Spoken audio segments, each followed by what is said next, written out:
Hey everyone, happy Monday, at least in the US, maybe Tuesday for Tom, I suppose.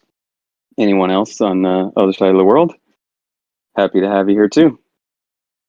Let's see, today's community call will be maybe a little bit shorter since we're all heads down working on OUSD upgrades and the next version of our NFT Launchpad. We will spend, I think, most of today's meeting just checking on the status of the OUSD upgrade and the strategy deployments.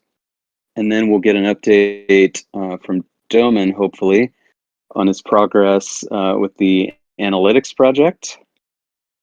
Of course, if you are not already in the back channel, you can join us at originprotocol.com/Discord. And if it's your first time joining us or have not introduced yourself yet, feel free to do that in maybe 30 minutes or so and let us know how you found out about us and what you're excited about, what you're working on, that sort of thing. Before we jump into the proper agenda, let's start with one thing that I wanted to flag, which is that I think the Chainlink Keeper was running inconsistently for like the past week or so, but it sounds like it might be in better shape now. Daniel, you want to tell us what's been going on there? Yeah, so it was running 2 or 3 times a day. Now, the contract code that we'd written stops it from actually executing the rebases multiple times a day, but it was being called and using up gas and link 2 or 3 times a day.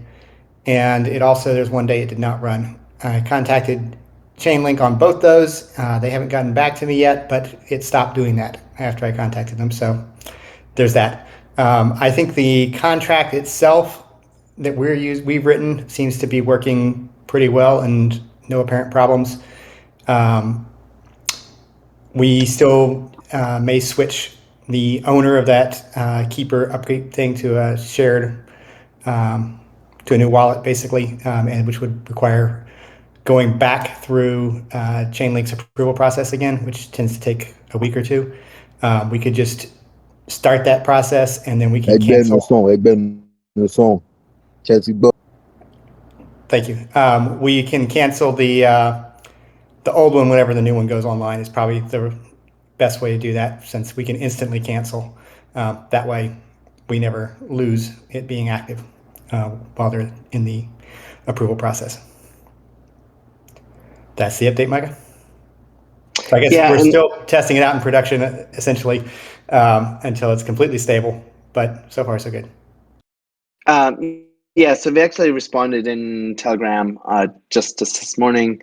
They said they have a solution. They're working on finalizing that, and we promised us an update by the end of the day.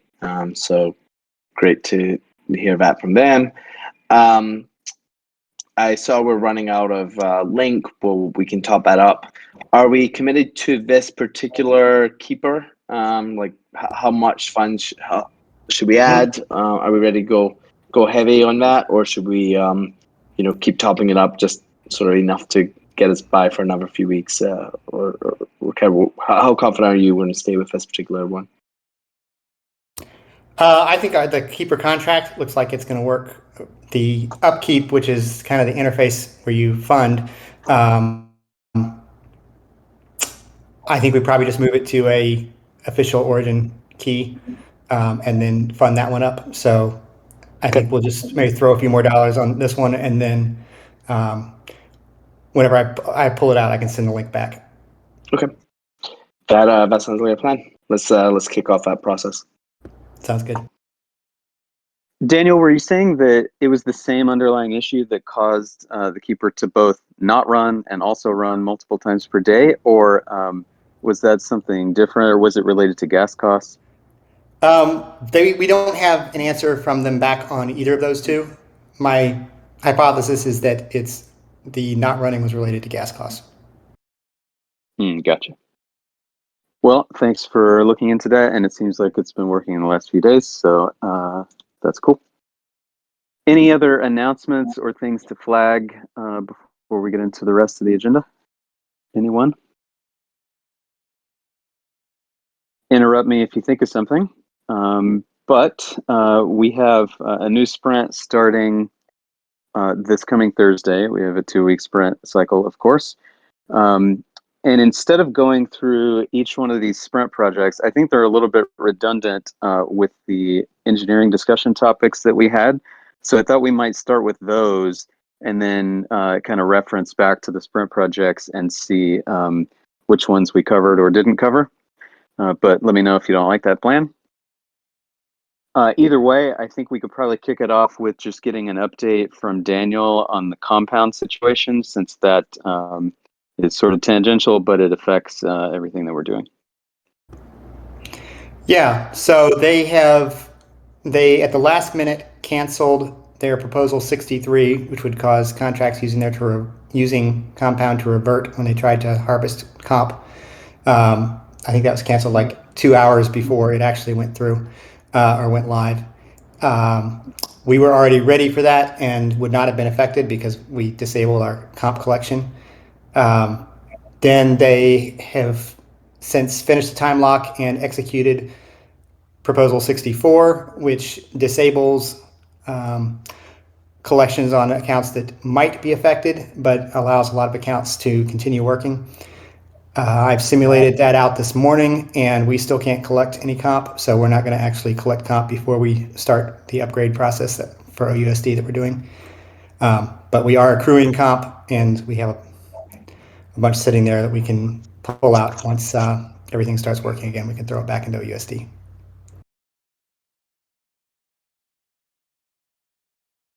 I guess comp also has a plan written to handle correcting the accounting, but I've not actually seen a full-blown proposal on Yep. Consequences of this are APY will suffer a bit in interim, just because our rewards make such a large percentage of our APY. So just a heads up on that front. Yeah, but it'll make a good-looking APY for a little while when it comes in. Correct. Daniel, do you have any sense for when we might be able to claim it, just based on keeping an eye on their proposals, or is it kind of up in the air for now? My guess would be a couple of weeks based on velocity I've seen so far. Like 2 weeks would probably be the fastest, maybe 6 weeks. I mean, even from the time we decide to do it, it's 7 days after that. So it's going to be a little slow. Okay, well, thanks for keeping an eye on it, Daniel. We appreciate that.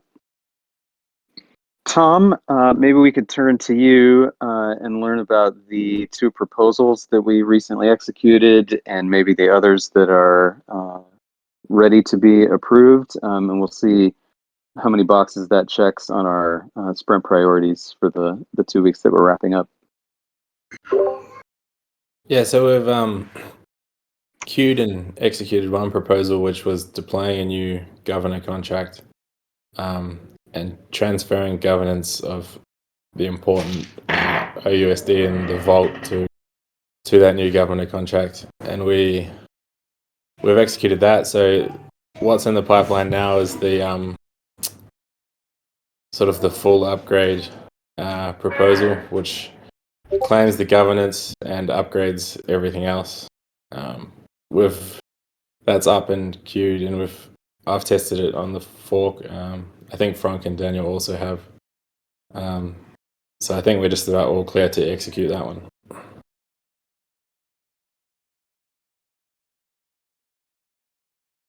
So this is the upgrade that we're preparing to execute. Is that right? Yeah, so it redeploys the strategies, fresh, upgrades implementations of the Vault and OUSD, and shuffles the money around and removes the old strategies. Cool. And that includes the Solidity upgrade, I assume. Yeah, it's everything. It opens up on fixes, all that stuff. Yeah. Cool. And then what about the relaunch of Aave v2? Is that included in there? That's in there as well, yeah. Amazing. We don't have any funds initially going into it, so we sort of have to figure out how we want to allocate funds to it, whether we ramp it up slowly over time or how we want to handle that. Okay. And how? Oh, go ahead.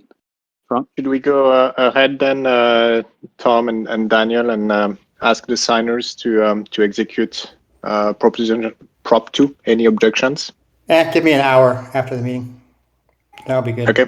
Can you give us the signal, Daniel? Yes.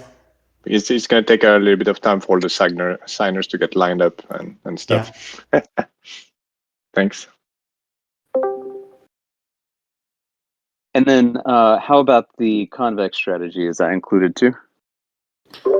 Not on that proposal. Okay.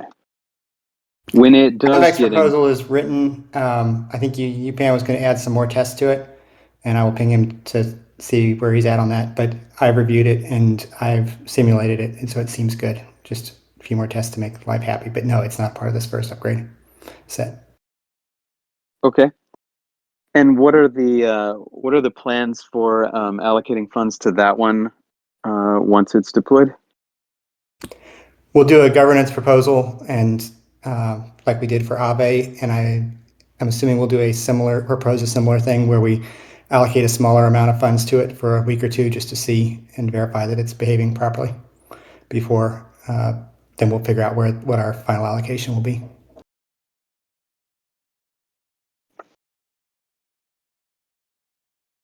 Okay. I'm a little slow. I'm taking notes in a different window. But thanks for bearing with me. It sounds like we might be making progress on the precision upgrade, but it won't get included in either of these upcoming proposals. Yes. Any more detail to report there? How's that going? The guts of the accounting in OUSD is working correctly, which is really nice to see. I went through every single account and checked their balances and their credits and compared it up against the totals that the OUSD contract has stored, and they lined up, so that's good. I have the code to figure out which accounts need to be upgraded, and check them, and the totals is written now. Just need to add the upgrade each account thing, which will also be easy, and then the majority of the remaining work will be verifying that the whole process works and is easy for everyone to verify. Cool. Was that checking like the current balances of everything before the upgrade happens, or you were saying simulating the upgrade, everything looked good? I have not gotten to simulating the upgrade yet. Okay. But the current balances that are in OUSD, all the accounting around the rebasing credits and stuff is good. That's good to know. Glad to hear that. Okay, you mentioned UPenn maybe adding some tests to one of those. Are we done with all of his staking contract changes? Anybody know? I mean, as far as I know, the code is complete on the staking and it's been reviewed. So I think next step is to, first we need to move that staking contract to the new governor. So it's going to be a proposal. We need a proposal for that, and then we need to deploy to mainnet.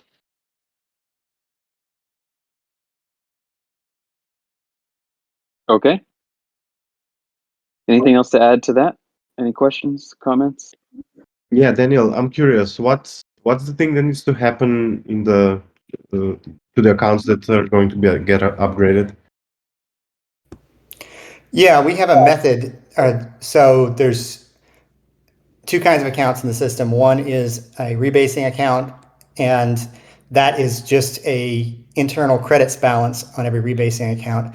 And then there are non-rebasing accounts which have an internal credits balance and the conversion between their internal credits and how much OUSD they have. So for rebasing ones, there's one number that needs to change. For non-rebasing, there's two. And so the upgrade contract that we'll be deploying while OUSD upgrades the resolution will take an account in check it. If it's non-rebasing, it'll upload or if it's rebasing, it'll update the one number, making it a trillion times more precise. And if it's non-rebasing, it will update both the number of credits they have, multiplying that by a trillion, and adjusting the ratio so that the end balance stays the same. Makes sense. Thanks.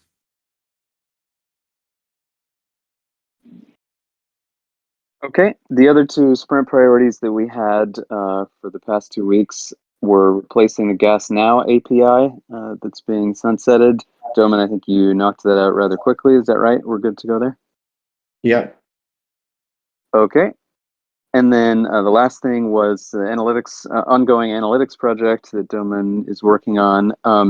We will maybe get an update on that in a minute. But while we're on the topic of sprint planning, just wanted to mention 3 of the candidate projects for the upcoming sprint that starts Thursday would be the precision upgrade deployment that we just talked about, the transaction history view on the DApp, which makes it look and feel a little bit more like a bank account, and then queuing up the front end work for a potential liquidity mining campaign if that ends up passing a governance proposal in the coming weeks. I don't think we need to dive any more into the upcoming sprint, but please take a look at our project tracker and the meeting notes here and add something that you think should be a top priority for the next couple of weeks. Doman, you want to show us what you've been up to with the on-chain analytics? Yes. Let me share my screen. I forgot, Michael, what do you say? You need to click on something to see my screen. I forget. Yeah, we click watch stream, and now I see what you see. Yep, so I'm All right. seeing what you see. Cool. Feels like Twitch. I can start playing the game now. Okay. So maybe to give a bit of technical background how the whole analytics is set up. So currently we're doing the on-chain analytics reporting is set up in a way where it does like a time interval report, which means it's going to do a report, for example, for a week or for a month, which basically means that there's like a start time, end time sort of report, which translates to, it's synonymous to like start block or end block, okay? And so we have this interval for which we would like to figure out like how all of the users' balances have changed, and if possible, waste as little, resources, meaning that we do like as little as possible requests to the Ethereum provider. So how this is done? For what we do is for all accounts, we do get credits balance, which is similar to like a get balance call that each ERC20 token has, but get credits balance. Okay, and that's and we do that for the end block. So we want to know that at the end of the interval, what were users' credits and credits per token. So these two values, if we divide the first value with the second one, we get OUSD balance. And this is how internally the OUSD contract holds and calculates balances for each of the users. Now, I'm going to get to in a second why it makes sense to use these two values instead of just OUSD balance.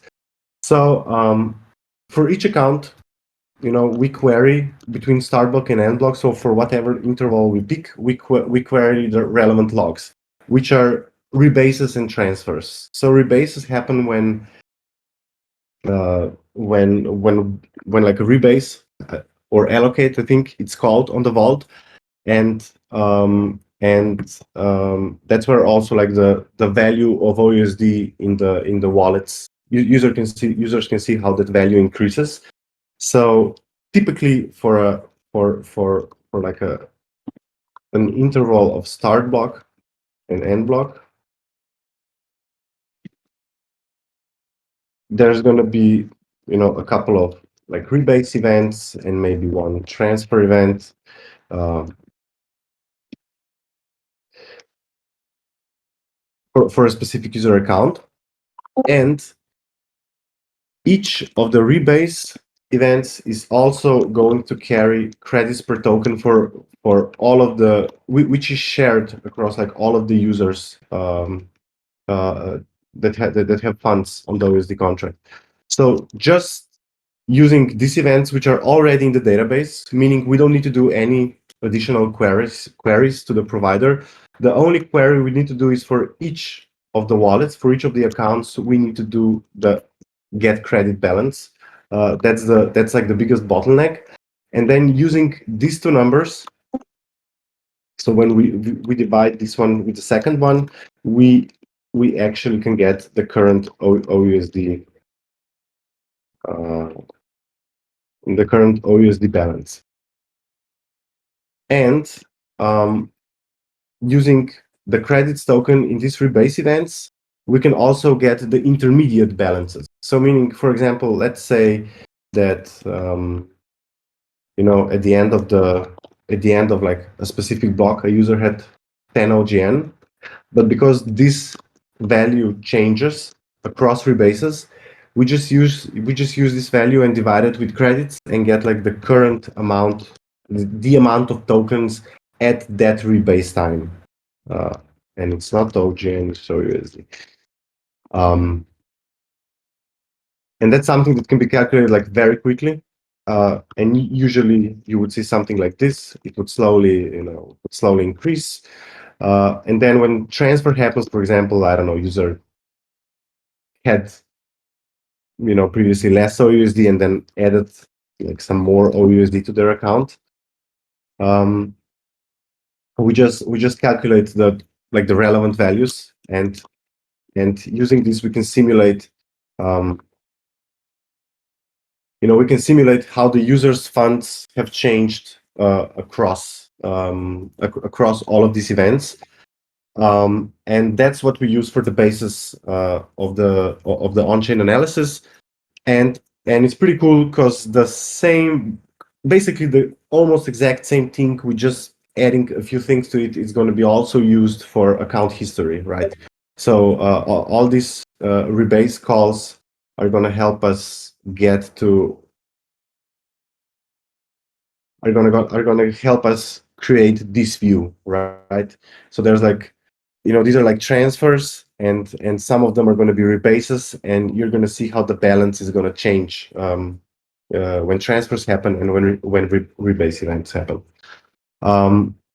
Okay, so using this, we can then create weekly and monthly reports, and I just have an example here.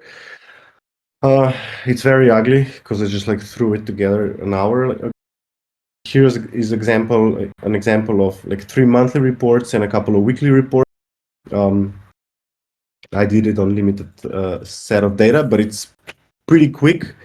It's on my machine, it makes like a report, I think, in 10 seconds, but only takes 500 accounts, only analyzes 500 accounts. I think we have around 4,000 accounts altogether right now. So these reports, it's pretty cool because some of the code, runs in parallel. So they're going to be done like fairly quickly.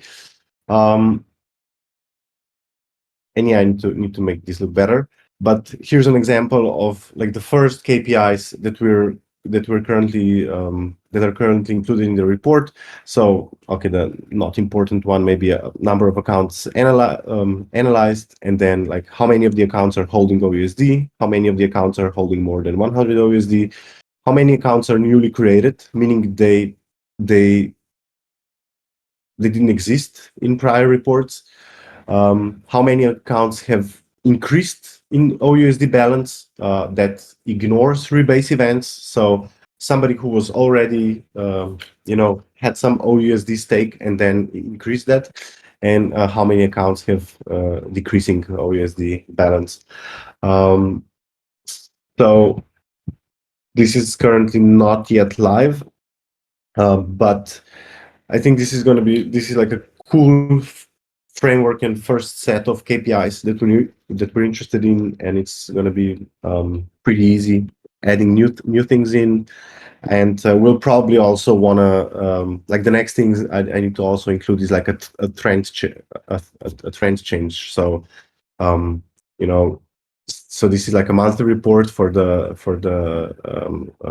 October. So it's going to compare it to September's report and see, how the accounts holding OUSD have like increased, for what percentage, KPIs have changed from the previous report.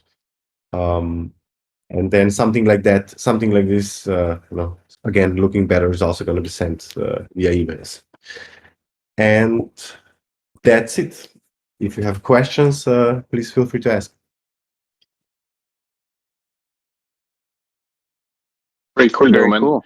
Yeah. Is this data available in Metabase? Do you store it in the database? I missed that. Or is it just on the fly? This data is all from the analytics OUSD, because it's working on, it's mainly working on events that Daniel already had, nicely ingested in a database where it's queryable. And I think I didn't even need to change. I didn't need to like ingest I didn't need to ingest any new data to get these reports done. So Got it. It's all from that database. But if I want, for example, to graph, the number of newly created, or number of accounts that I've increased the USD balance over time, I can't use Metabase yet, right? You're not storing the output is not stored in the DB, is it? Yes, this output is all stored in the DB, but I don't know. It is. Awesome.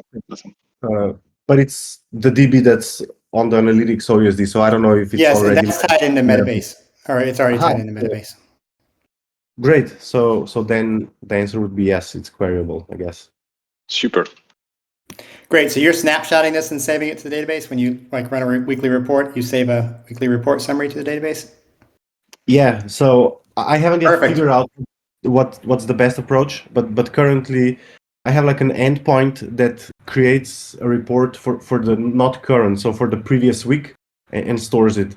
So yeah, I'm not even sure if that's going to time out on the Google App Engine or something. There are like some weird limits maybe to execution times or stuff like that.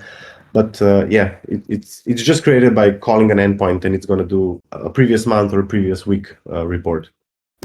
Great. Well, that'll be really nice for being really easy to query then. Yeah, should be. Yeah, that's great. And it'll be nice to be able to query it from Metabase, but of course we will want to, after we're sure that we're collecting all the right data and we're able to measure it in the ways that we want, we'll want to display it on a public visual version of analytics dashboard so that everyone gets the same insights.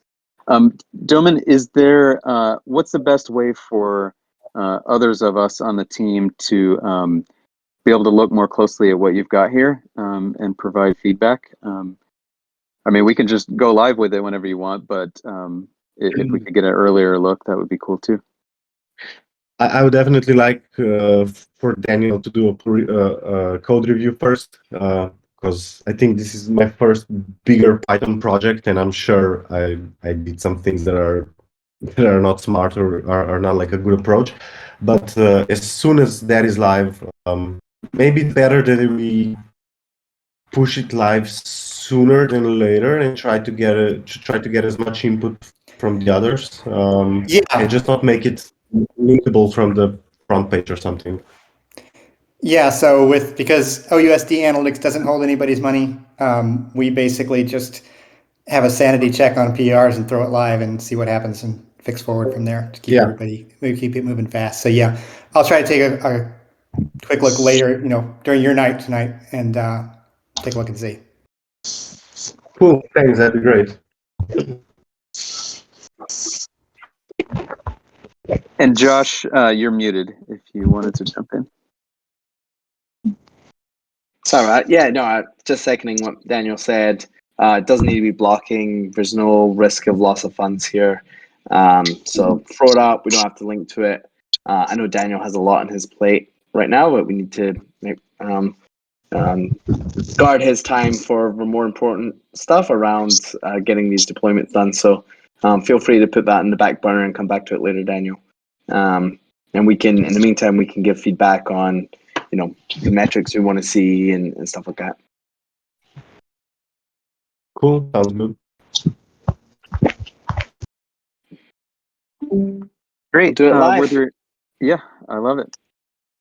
Were there any other engineering topics that we needed to cover before we get into a couple of business discussion topics? If you think of something, don't be shy. But otherwise, we had talked last week about the possibility of getting OUSD listed on Cream. Josh, did you have a slight update there? Yeah, so we're currently blocked. Cream team are on board to list us, but we need a Chainlink Oracle for OUSD before that can go live. And Chainlink won't give us an Oracle until we get our trading volume up. So our two requirements are we need to have at least 3 trusted exchanges. Uniswap, Curve, and KuCoin all count, so we have enough on exchanges front. But we need at least $3 million of daily trading volume for them to give us an Oracle. So this is something that we should probably do in tandem with our liquidity mining campaign, because we expect our trading volume to shoot up, and so we'll take advantage of that timing and make a concerted push on this front when that's running. Cool. Any questions or comments on Cream listing? Anyone else? Will it be non-rebasing? Non-rebasing. Okay. Sounds like that would be cool if that happens. We've talked in the last week or two about an informal proposal that Evan sent over about a possible idle finance strategy. I think Evan is joining us today.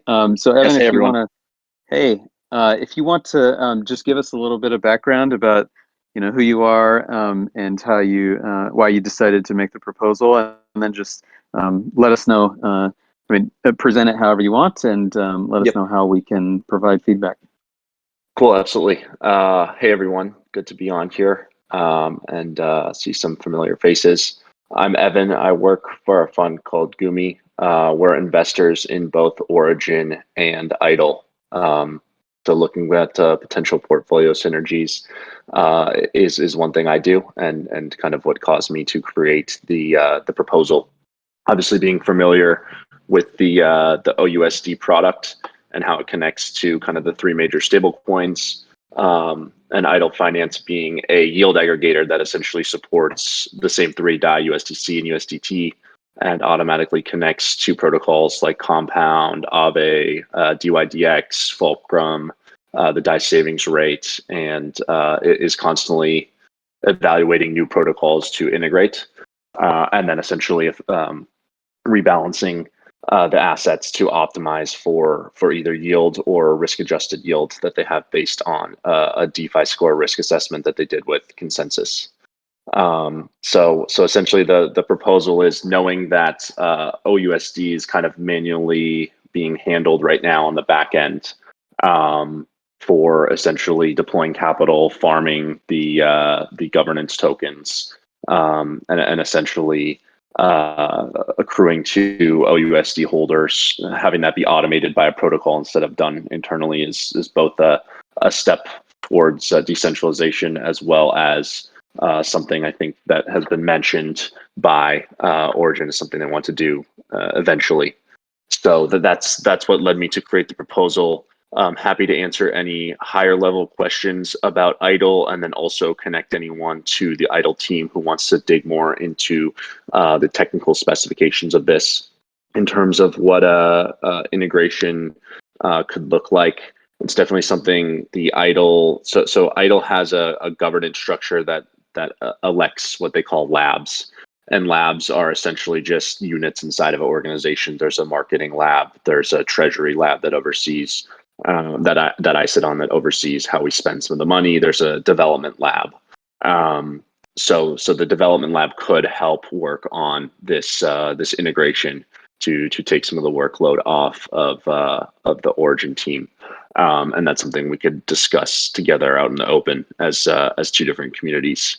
But I guess I'm looking for feedback on what Origin internally is thinking on this process, and when they want to look to outsource this, or if they even would consider that, what the community thinks about this idea, what they would need to know to continue, to consider this proposal, if there's any more information they need to know. And then we can go from there. And eventually, if there is interest and we have the right information that we can share, then we can put this as a snapshot vote, because we do hold OGN tokens. I just need to move them around internally to do that.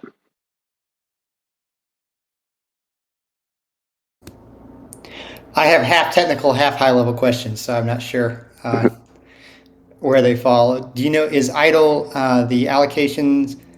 You said that's from, or the risk adjusted allocations, those are from a static snapshot of riskiness from consensus. That's not being dynamically updated. It's just a the DeFi. So on their website, you can see the link to DeFiScore.io. Those are updated. It's a Codify project. IDLE was part of the Tachyon Accelerator and worked with them to develop this scoring system. So the scoring system is public. It is actually dynamic, and if you go to DeFiScore.io, you can see it updated live. Okay. Does the when IDLE reallocates, is that reallocating based on purely on-chain, or is there an off-chain system that picks where to allocate to? That's probably a better question for them, but I'm pretty sure it's an off-chain system for now. Okay, I thought so in looking at the contracts. I didn't see the source available for that. Is that available anywhere? That's a better question for the team. Okay.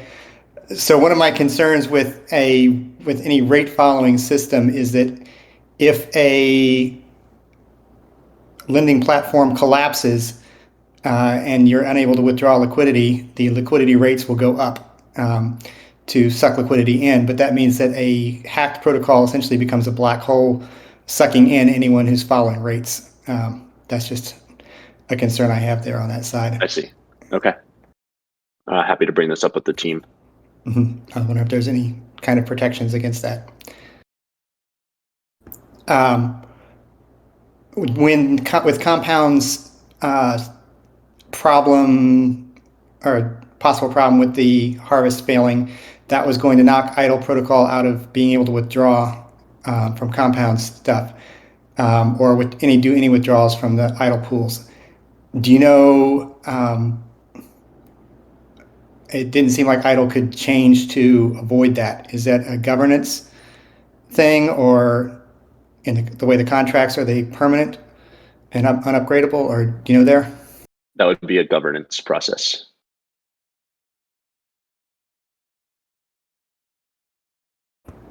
Okay. Who else is using IDLE right now? The largest integrators from a protocol standpoint are Yearn and Harvest.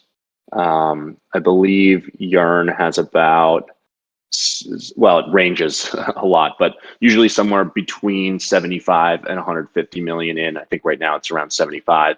And Harvest has anywhere from like 30 to 50 in at any given point in time.